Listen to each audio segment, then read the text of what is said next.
반갑습니다. 오늘은 젠슨항과 치맥 회동을 가진 반도체 기업 총수들, 삼성전자와 SK하이닉스 이야기를 해보려 합니다. 불과 2년 전만 해도 우리는 반도체 겨울이라는 단어에 떨었습니다. 삼성전자는 5만 원대에서 허덕였고 SK하이닉스는 적자의 늪에서 막 탈출하던 시기였죠. 하지만 지금은 어떻습니까? 상황이 완전히 바뀌었습니다. 삼성전자는 다시 10만 원 고지를 넘어섰고 SK하이닉스는 황제주가 되어 코스피를 이끌고 있습니다. 과연 이 상승세가 언제까지 계속될까요? 그리고 지금 이 시점에서 만약 단 한 종목만 골라야 한다면 삼성전자와 SK하이닉스 중 누구의 손을 들어줘야 할까요? 오늘 영상에서는 2026년 반도체 시장의 판을 뒤흔들고 있는 HBM사와 CXL 기술, 그리고 미중 무역 갈등이라는 거시적인 변수까지 종합해서 여러분의 계좌를 불려줄 최후의 승자를 가려보겠습니다. 끝까지 집중해 주시기 바랍니다. 먼저 지난 2년간 반도체 시장의 진정한 챔피언이었던 SK하이닉스부터 살펴보겠습니다. 솔직히 인정해야 합니다. SK하이닉스는 단순한 메모리 기업이 아닙니다. 엔비디아라는 거인과 가장 강력하게 결속된 AI 파트너사입니다. 2024년 HBM3이 독점 공급으로 시작된 이들의 질주는 2026년인 지금 6세대 HBM인 HBM사로 이어지고 있습니다. 많은 전문가들이 경쟁사의 추격을 우려했습니다. 마이크론이 따라오고 삼성전자가 수율을 잡으면 하이닉스의 독점 체제는 무너질 거라고 했죠. 하지만 결과는 어땠습니까? 하이닉스는 여전히 압도적입니다. 특히 엔비디아의 차세대 GPU 루빈에 들어가는 맞춤형 HBM사는 사실상 하이닉스가 표준을 만들고 있다고 해도 과언이 아닙니다. 이것이 숫자로 어떻게 증명되고 있을까요? 제조업에서는 기적이라고 불리는 영업이익률 40%가 그 증거입니다.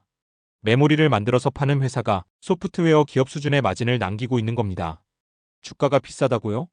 이익의 질을 보면 결코 비싸지 않다는 것이 시장의 평가입니다. 하지만 하이닉스 주주분들이라면 불안한 점도 분명히 있을 겁니다.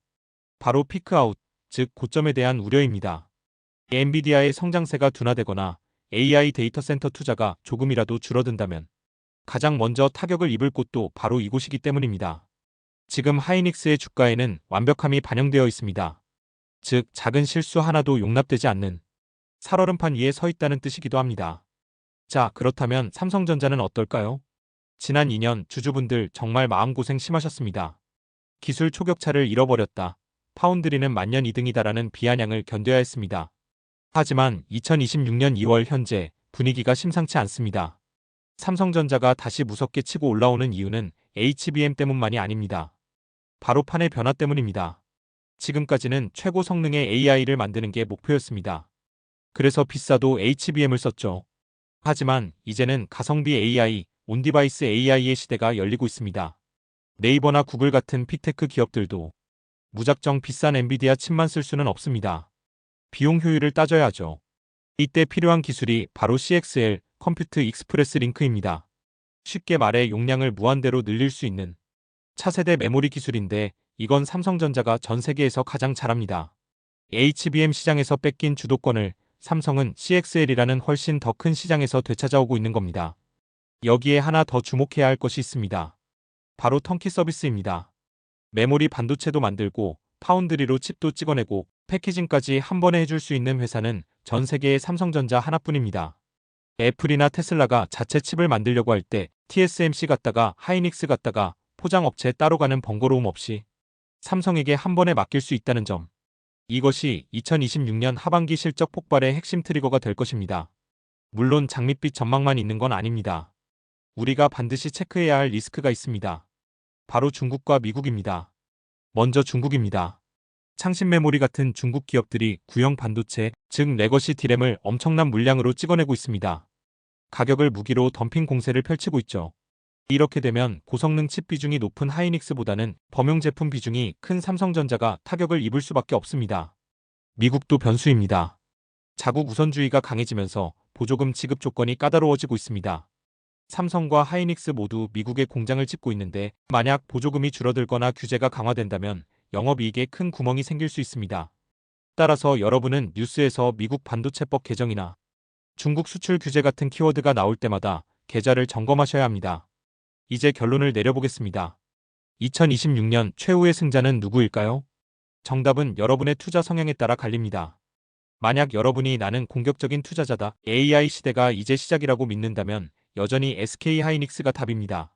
엔비디아와의 동맹은 견고하고 HBM사 시장에서의 지배력은 당분간 깨지지 않을 겁니다. 조정이 올 때마다 모아간다면 하이닉스는 여러분에게 최고의 수익률을 안겨줄 것입니다. 반대로 나는 너무 많이 오른 건 무섭다, 하반기에 반전을 노린다는 분들에게는 삼성전자가 더 매력적입니다. PBR 기준으로 봤을 때 여전히 저평가 구간이며 CXL과 파운드리 턴키 수주가 본격화되는 순간 주가는 가볍게 정고점을 뚫을 것입니다. 이를 위험은 적고 먹을 폭은 넓은 자리에 있는 것이죠. 주식시장에 영원한 1등은 없습니다. 하지만 분명한 건 2026년 대한민국 반도체는 여전히 세계 최고라는 사실입니다. 두 기업 모두 우리에게 훌륭한 수익 기회를 주고 있습니다. 여러분의 포트폴리오에는 지금 어떤 종목이 더 많이 담겨 있나요? 삼성전자의 부활일까요? 아니면 SK하이닉스의 독주일까요? 여러분의 생각을 댓글로 남겨주시면 감사하겠습니다.